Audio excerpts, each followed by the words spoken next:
Estamos de volta com o nosso Portal do José, neste final de domingão, que com certeza está transcorrendo na maior normalidade, na maior tranquilidade para você e para sua família, ainda mais do que em outros domingos que nós passamos. Isso tudo é só você observar à sua volta. Nós não tivemos nenhum tipo de manifestação nesse final de semana. Essa gente que andou nos infernizando, fazendo ameaças, fazendo bravatas pela internet, os personagens dessa extrema-direita, todos eles, junto com as pessoas que acreditam nesses estelionatários, estão com o facho mais baixo. E vai baixar ainda mais, porque na medida que a figura finalmente vá para uma cadeia, aí ele vai ficar mais fora de circulação, os outros que estão com ele também vão ficar um bom tempo na cadeia, e tem mais gente na fila, que a gente não está nem prestando atenção, mas tem muitas pessoas que serão condenadas na mesma linha.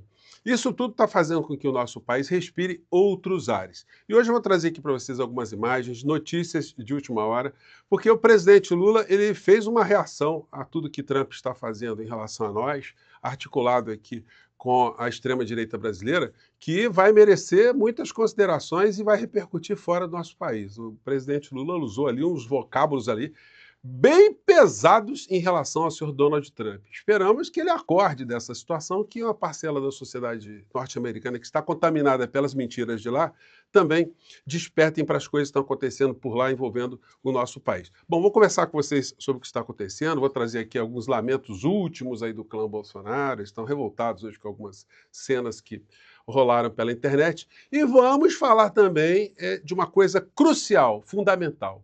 O discurso dessa gente da extrema-direita está começando a ter buracos no seu casco, no casco dessa embarcação da insanidade, e quanto mais a gente puder ajudar essa embarcação a afundar, melhor para todos nós aqui no Brasil e fora do nosso país. Bom, antes de entrarmos nos temas, quero convidar você que chegou agora ao nosso portal e ainda não é inscrito e que está tranquilo nesse final de semana, para que você venha se inscrever aqui conosco e conheça também os nossos outros vídeos. Se você gostar, compartilhe, recomende. Nunca se esqueça do seu joinha, seu comentário, porque isso tudo ajuda a gente a chegar a mais pessoas como você e, se puder, prestigie também nosso clube de membros e o nosso novo canal de cortes. Você que é muito bem-vindo e muito bem-vinda. E eu sempre deixo no primeiro comentário essas informações fundamentais. E até o dia 24 de setembro você pode votar no nosso portal para a premiação do IBEST. E último recado, segunda-feira, agora, estarei às 10 horas da manhã numa live aqui com Pedro Rousseff, sobrinho da presidenta Dilma,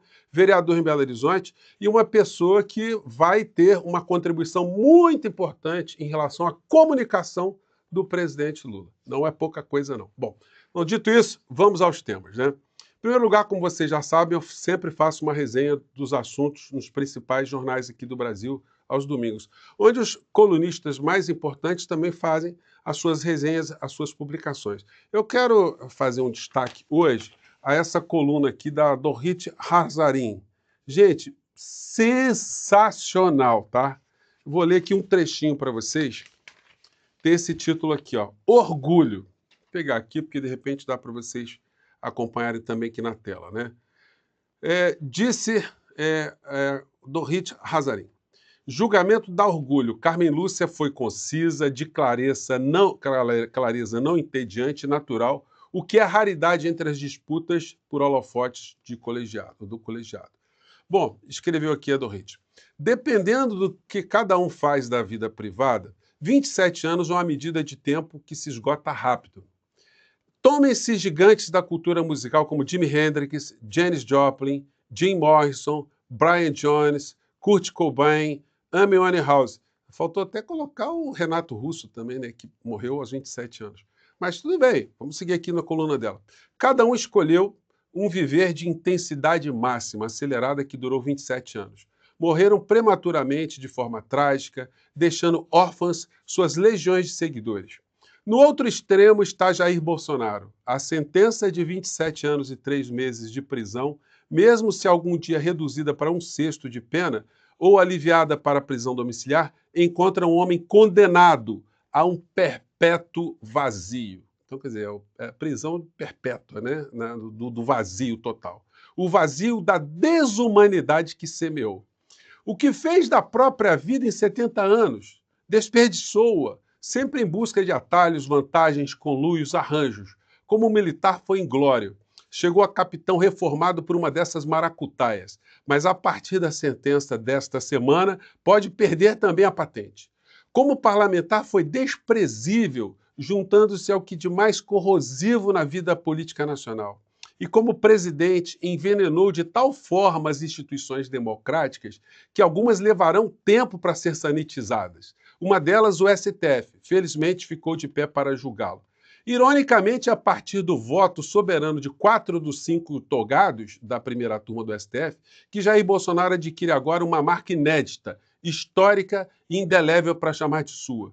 Primeiro ex-presidente condenado por tentativa de golpe de Estado, abolição violenta do Estado Democrático de Direito, liderar uma organização criminosa armada para se manter no poder, além de 2 outros crimes consoantes. Nosso 11 de setembro também passa a ser uma data histórica de consequências ainda inalcançáveis. Mas ao contrário do golpe militar do Chile, que o Chile teve o golpe militar, né, que Bolsonaro tanto elogiou, né, num dia 11 de setembro também, né, e do atentado terrorista às Torres Gêmeas de 2001. Seu sentido exemplar e civilizatório dá orgulho. Ainda assim, Bolsonaro conseguiu escapar de ser julgado como ser humano. Ainda assim, Bolsonaro conseguiu escapar de ser julgado como ser desumano. Não existe tribunal para isso. Presidentes não são treinados para ter ou aparentar empatia, nem para fazer, às vezes, de pastores de almas doidas, escreve o jornalista John Dickerson, autor do The Hastest Job in the World, The American Presidency. Só que esse papel também faz parte do cargo por tragédias ocorrerem, e a nação precisa receber conforto e atenção do cuidador em chefe. É isso, né, gente? Um presidente da República, ele é um cuidador em chefe da nação, né? Ele tem que cuidar do seu povo. É conhecida a história do pai de um soldado americano morto na Guerra da Coreia, que enviou uma carta ao então presidente Harry Truman. Inclusa no envelope estava a condecoração militar Purple Heart, recebida pelo filho. O texto dizia: como o senhor foi diretamente responsável pela morte do nosso filho, pode ficar com essa insígnia para sua coleção de troféus. Lamentamos que a sua filha não estivesse na guerra para receber o mesmo tratamento dado a ele. Truman guardou a carta numa gaveta de sua mesa de trabalho até morrer. O desdém, o sarcasmo e a responsabilidade com Bolsonaro abandonou perto de 700 mil compatriotas. A morte por Covid durante o seu mandato permanecem sendo um libelo à parte na avaliação dos males que a sua presidência trouxe ao país. Embora estrangeira a condenação atual, a dimensão desse apagão cívico irreparável também faz parte do DNA do personagem julgado. O desprezo pela vida humana e a tentativa de desconstrução da normalidade democrática andaram de mãos dadas naquele país à deriva, capitaneado por um grupo de salteadores civis e militares. A presente ação penal é quase o encontro do Brasil com seu passado, com seu presente e com seu futuro, disse a ministra do STF, Carmen Lúcia, no voto que formou a maioria pela condenação dos réus. Aí terminando, gente. Foi concisa de clareza tão não entediante e natural, que é raridade entre as disputas por holofotes do colegiado. Única mulher entre os 5 magistrados da primeira turma, e também a única mulher no total de 11 integrantes da corte, ela se referia especificamente à área das políticas públicas dos órgãos de Estado. Pois seria mais do que a hora que o atual ou futuro presidentes da República tirarem o Brasil do atraso e equilibrarem essa composição antediluviana, pelo menos antes do ano de 2060, quando Jair Bolsonaro, então, com 105 anos, poderá deixar de ser inelegível. Gente, que coluna, olha, usamos aqui um tempo bom aqui do nosso portal, mas eu não poderia deixar de fazer essa homenagem à Dorit, porque o artigo dela é solar, né? E eu vou colocar o texto integral na nossa descrição do nosso vídeo de hoje. Bom, entrando nesse domingo ainda, outros assuntos. Lula escreve a Trump: soberania e democracia brasileiras não são negociáveis. Gente, sensacional a carta que o Lula publicou no New York Times, e certamente vai ter muita repercussão por lá. O Lula fala das inconsistências todas, dos argumentos que Trump usou para taxar os produtos brasileiros, mostrando que dos 10 produtos americanos que a gente mais importa, 8 tem tarifa zero. A tarifa média chega a 2,7%. Então não tem justificativa. E o Lula dá uma pancada aqui nesse trecho aqui, além de outros, né? Disse ou escreveu Lula. Isso aí os americanos leem, os colunistas americanos leem, e vão fazer a reflexão sobre se o Lula está dizendo a verdade ou não, né? O governo Trump acusou ainda o sistema judiciário de perseguir e censurar empresas de tecnologia americanas. Essas alegações são falsas. Todas as plataformas digitais, sejam elas nacionais ou estrangeiras, estão sujeitas às mesmas leis no Brasil. É desonesto! Olha o que o Lula está dizendo. É desonesto, falando para Trump, né? Chamar regulamentação de censura, especialmente quando o que está em jogo é a proteção de nossas famílias contra fraudes, desinformação e discurso de ódio. A internet não pode ser um terreno sem lei, onde pedófilos e abusadores têm liberdade para atacar nossas crianças e adolescentes. No final aqui, o Lula escreve. Deixa eu pegar o último parágrafo aqui. Presidente Trump, continuamos abertos a negociar qualquer coisa que possa trazer benefícios mútuos, mas a nossa democracia e a soberania do Brasil não estão em discussão. Em seu primeiro discurso na Assembleia Geral das Nações Unidas, em 2017, o senhor disse que nações soberanas fortes permitem que países diversos, com valores e culturas e sonhos diferentes, não apenas coexistam, mas trabalhem lado a lado com base no respeito mútuo. É assim que vejo a relação entre Brasil e os Estados Unidos. Duas grandes nações capazes de se respeitar e cooperar para o bem dos brasileiros e dos americanos. Bom, então tá aí. Muito interessante a coluna assinada pelo Lula, do The New York Times, né? E certamente nós vamos ver repercussões sobre isso. E aqui no Brasil, o chororô continua. O Carluxo fez uma publicação porque está magoado, que acha que o papai foi tratado de forma humilhante, porque teve essa escolta aqui, levando o genocida da casa onde ele está preso para o hospital. Vamos acompanhar um trechinho aqui. Aqui ao vivo na programação do CNN Newsroom. Essa imagem foi gravada há poucos minutos pela nossa colega Duda Cambraia, em frente ao condomínio de Jair Bolsonaro. Temos 6 motocicletas, mais alguns veículos que demonstram ser da Polícia Penal, lá do Distrito Federal, chegando no condomínio que fica no Jardim Botânico. E Dudu não, né? O Carluxo ficou magoado. Carlos Bolsonaro critica escolta armada para o pai em hospital. Humilhação. Ué, vai que alguém quisesse fazer algum mal ao seu papai, né? Tem que ter proteção, né? Esse mundo tá muito louco, né, Carluxo? Aliás, qual é o problema? O papai não cultua tanto as forças policiais, ele não é as minhas polícias, o meu exército, a minha marinha, então tá tudo em casa ali. Isso garante também que ele não tivesse nenhum lampejo de querer pular muro, né? Querer entrar numa embaixada, é importante, né?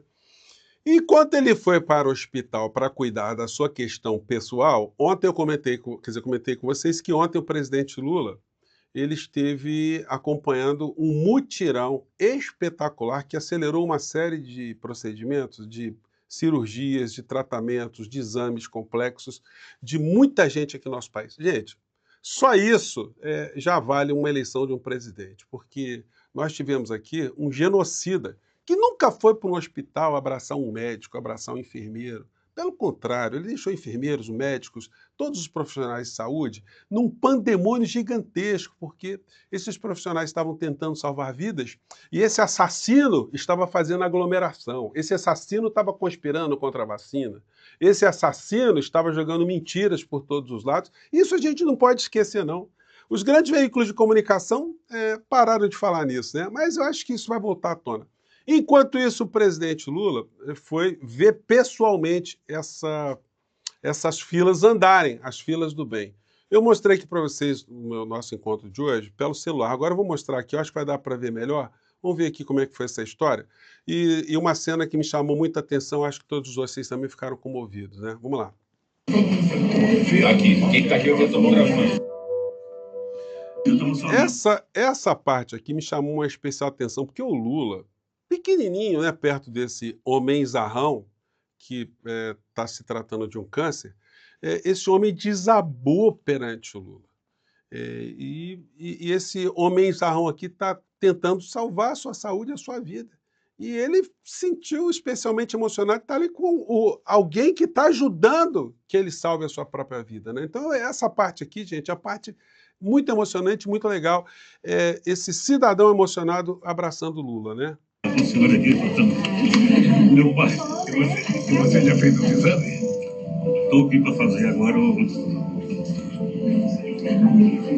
boa sorte, que Deus ajuda aqui você já não me bem. Vai ficar no sono. Eu tive um câncer na garganta. Eu sei, tá? E Lula fala, não sei se tem para vocês pegarem, eu tive um câncer também na garganta, olha, me tratei, me curei, você vai ficar bem também, né? Um pouco de fé. O senhor é o cara. Hoje tranquilo, não serve os cainhos. Muito obrigada. O Lula foi falar também com alguns indígenas, alguns irmãos indígenas que também foram deslocados para fazer alguns tratamentos, estavam esperando há muito tempo, né? Essa aqui agradece o Lula. Você passou aqui, né? Estou vendo nosso pai. É o pai. Pode ficar. Trabalha. Ela está esperando há quanto tempo para fazer os exames? Esse Desde exame? 2023. Então, gente, não é pouca coisa. Olha, não é pouca coisa. Eu não vou cansar de fazer elogio a isso. Enfim, críticas políticas são legítimas, como eu disse para vocês, críticas em relação a políticas econômicas, mas, olha, ter um presidente que é humano faz toda a diferença, né?